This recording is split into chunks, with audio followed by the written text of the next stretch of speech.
You know, one of the most important things that we want to get across to these kids is that you can't really do anything alone. First of all, it's no fun. And second of all, you don't get a lot done if you're the only person doing it. So you've got to get other people inspired in what you're doing. I mean, I couldn't be doing Slickers if I didn't have all these people that were inspired by what we're doing helping. I mean, just no way. I'd be doing it in my backyard with a horse and, you know. So it's important. And so that's why we do these teamwork exercises. You know, we put the kids into posses, usually 3 or 4 to a posse, and I choose the leader of that posse based on probably how shy they are or, you know, how small they are, because I want them to feel that their size or even their shyness can be used to lead people. Because leadership is about example. You lead with example and you lead with passion. You don't have to tell people what to do. I don't feel that's leadership. You basically, you know, you do what you need to do, and people say, oh my gosh, that's exciting, look what they're doing, and they follow.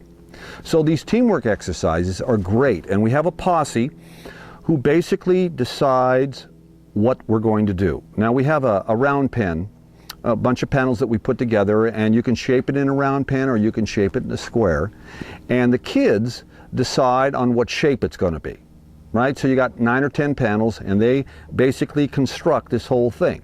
You know, Bill, you go over here and you take this panel and you move it over here, and the kids are moving it together and they shape it, and we get some great shapes. And a lot of times we end up with, good Lord, we had an octagon one time, and then we had 2 diamonds facing each other. Then what we do is we talk to them about there are different purposes for different shapes of a pen. So we tell them to put it into a round pen, you know, just a round area with 10 panels.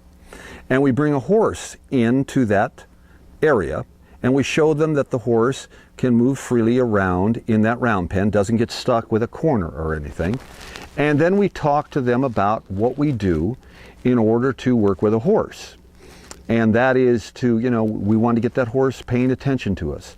We want that horse to listen to us. We want that horse to have their eyes on us.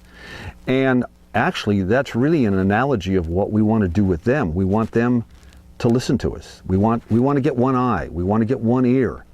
We want them to start trusting us.